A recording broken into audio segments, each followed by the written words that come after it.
Hello there, my name is Charles Waswamisipa. Welcome to another presentation on differentiation.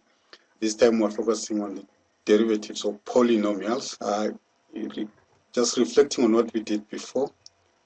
First of all, a polynomial is an expression of this nature, whereby we've got an times x to the power n times an minus 1 times x to the power n minus 1 up to a 3 x to the power 3 plus a2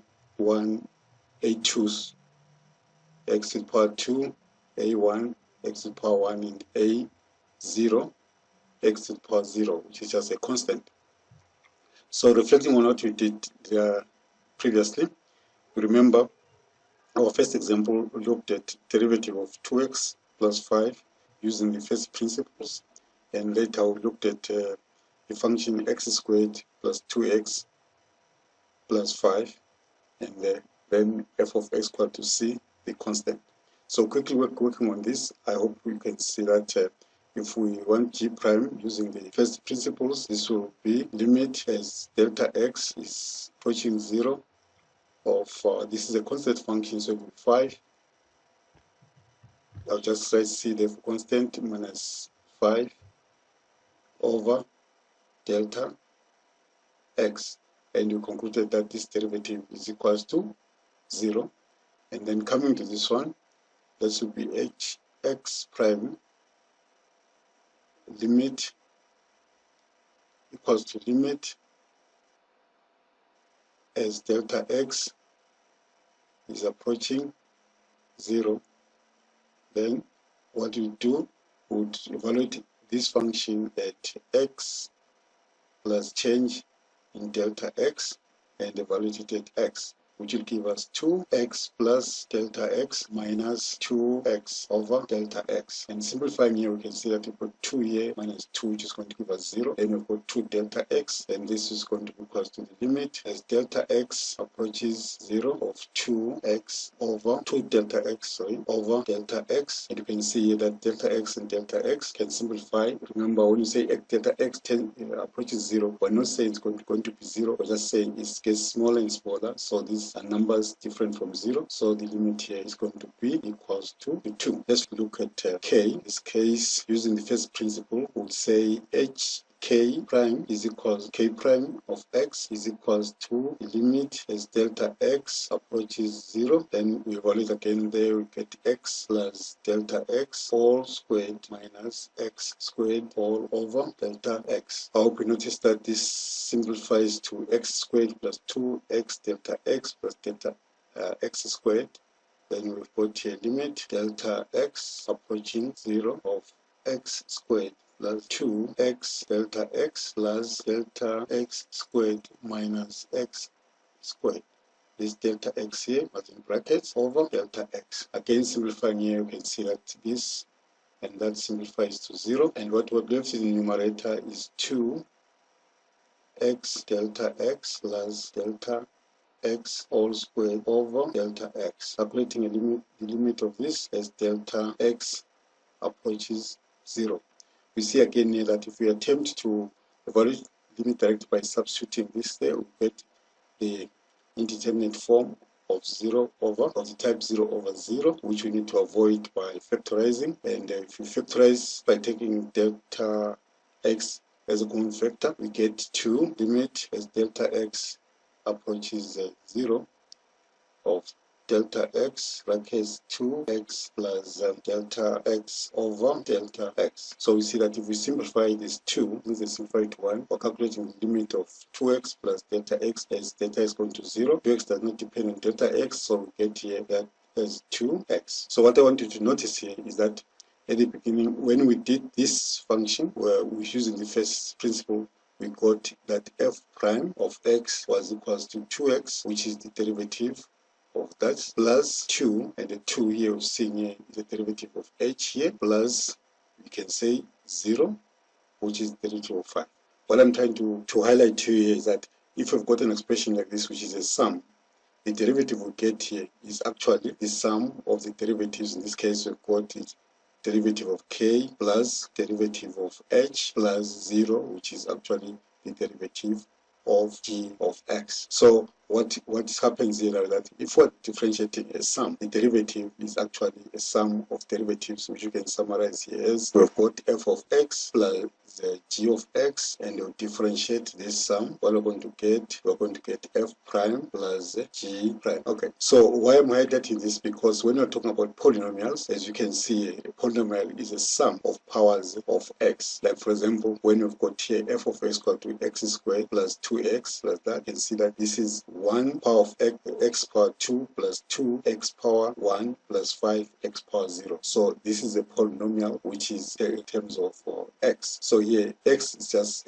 kind of a base with which we generate this kind of expressions. For example, one thing interesting here, if let's say x was a number we knew, like 10, what do we have here? For 10 squared, which is 100, and then you've got 2 times 10, which is 20, and here we have 5 times 1, which is 5, and then we've got 1, 2, 5. So 125 there, as we see it as a number, is actually a kind of a quadratic expression of this nature. So when you look at polynomials, we can actually view them as some kind of generalized numbers where we take x as an arbitrary base, which is not necessarily 10. Now, let's turn to this situation. Since we've seen that the polynomials are sums of powers of x like this, so to differentiate polynomials like we've seen, we've got to differentiate these kind of terms. So I think what we need to focus on now is just focus on differentiating this kind of a term. So using the first principles, this will reduce to that, and because the function is x to the power n, then we have here x plus delta x to the power n minus x. So now for this, we need to consider when n is 0. I think when n is 0, you can see what we get there, get a constant. So again, you're going to have this to the power 0, which is a constant, minus a constant,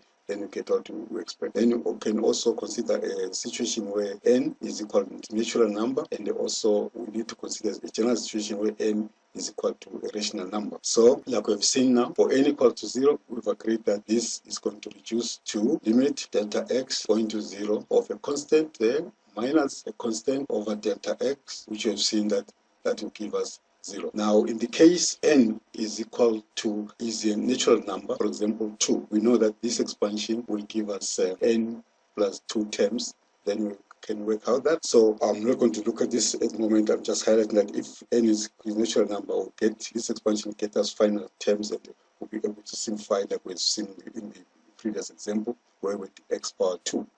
Then coming to this situation when n is equal to a rational number, we need to appeal to what we call the binomial series expansion, which is going to be generated by this term, and that expansion will look like this. We have got here x to the power n plus n, x to the power n minus 1 times delta x, and so on. If you are not familiar with this, you can revise this. I think you are familiar with this, but you might have forgotten this. You can double check this. It expands exactly to that form. So now, if we were to differentiate this function in terms of that, we would first of all, I think, concentrate on this term which generates a binomial expansion, and that's subtraction. So now let's focus only on the numerator. Now is here we're only focusing on the numerator, so we do that. So now this is the binomial expansion up to there minus x to the power n, not x squared, x to the power n there, and there is x to the power n again. So if we do that, or we can see clearly that these two are going to simplify, then we're left with the terms like this. So from here, which is there, up to that dotted line. So that will be our numerator. So what we need to do to calculate this, we need to divide it by delta x. So going forward, we divide that expression by delta x. What we've got is this. So we note again here that try to evaluate this limit by direct substitution of delta x by 0. We get the indeterminate form of the type 0 over 0. So to avoid it, we know what we're supposed to do. We need to factorize that expression. Now let's take out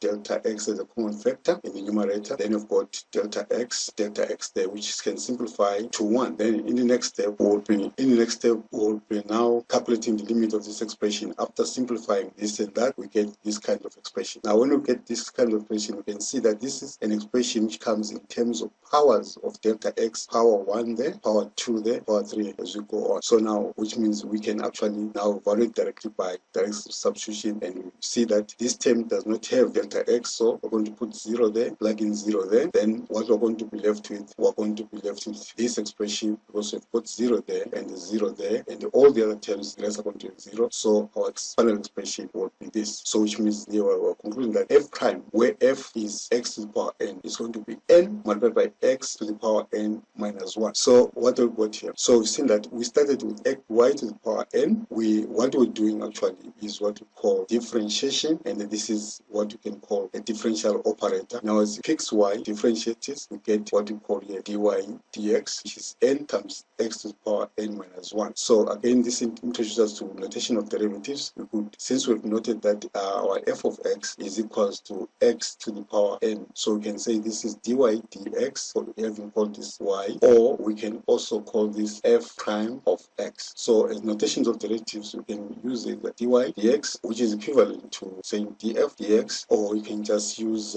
y prime. All these three denote derivative. So what we've achieved here, the differential operator transforming x to the power n to n times x to the power n minus 1 is actually a kind of a rule which we call power rule for differentiation. Now it gives us a general way of how we can differentiate powers of x without necessarily, after doing this, we don't need necessarily to go to the first principles unless if we're asked to. So now if I've got a function, for example, y is equals to the square root of x. So we know that this is a rational power, which is x to the power 1 over 2. So following this, I will simply say dy dx is equals to half multiplied by x to the power half minus 1, which will give us half times x to the power minus half, which you can write nicely as 1 over 2 square root of 2. I hope you understand that.